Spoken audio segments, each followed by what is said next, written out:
In this podcast episode, Ben Shapiro delves into a troubling worldview that he argues has become mainstream in the United States and across the West.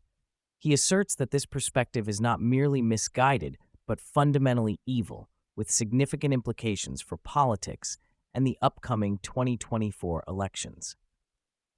Shapiro emphasizes the need for listeners to engage with this topic, particularly as it relates to the political landscape. Shapiro focuses on Ta-Nehisi Coates, a prominent author and intellectual figure on the left who has garnered numerous accolades, including a MacArthur Fellowship and a National Book Award.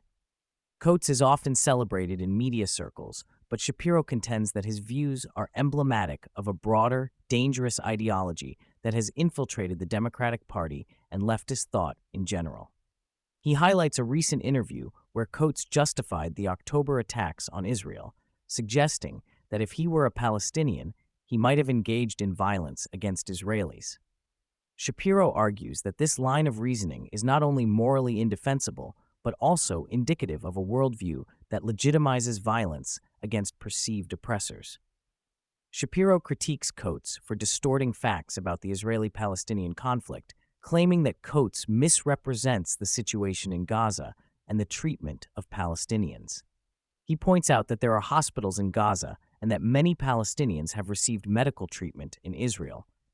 He argues that Coates' justification of violence stems from a belief that members of victim classes have the right to retaliate against their oppressors, a notion that he finds deeply troubling. He draws parallels between Coates' ideology and historical figures like Jean-Paul Sartre, who suggested that violence could be justified as a means of expiating colonial sins. Shapiro posits that Coates' worldview extends beyond the Israeli-Palestinian conflict and reflects a broader leftist narrative that categorizes individuals into victim and oppressor classes. He argues that this perspective undermines personal agency, suggesting that individuals from victim classes are absolved of responsibility for their actions.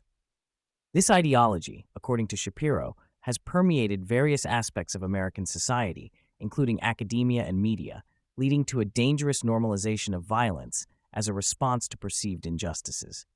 As the 2024 elections approach, Shapiro emphasizes the importance of recognizing and combating this worldview. He notes that the Republican Party must capitalize on the momentum it currently enjoys in swing states, where polling indicates a potential advantage for Republican candidates. He expresses optimism about the prospects for Republican candidates in key states like Pennsylvania, Michigan, and Arizona, suggesting that the party could regain control of the Senate.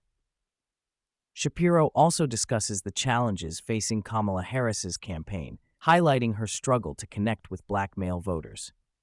He critiques Barack Obama's recent efforts to rally support for Harris, arguing that his approach is condescending and fails to address the real concerns of voters. He points out that Obama's rhetoric often reduces complex issues to simplistic narratives about race and victimhood, which may alienate potential supporters. In addition to the ideological battle, Shapiro touches on the economic implications of the current political climate. He argues that the Democratic Party's policies, particularly those proposed by Harris, are likely to lead to economic stagnation. He contrasts this with the potential economic policies of a Trump administration, which he believes would foster a more business-friendly environment. He warns that the current trajectory of spending and taxation under Democratic leadership could have dire consequences for the economy. Shapiro criticizes the mainstream media for its complicity in promoting the victim-oppressor narrative, citing instances where outlets like CBS News have instructed journalists to avoid using the term terrorism in relation to attacks on Israel. He argues that this reflects a broader trend of media bias that seeks to downplay or justify violence against perceived oppressors, further entrenching the dangerous ideology he critiques.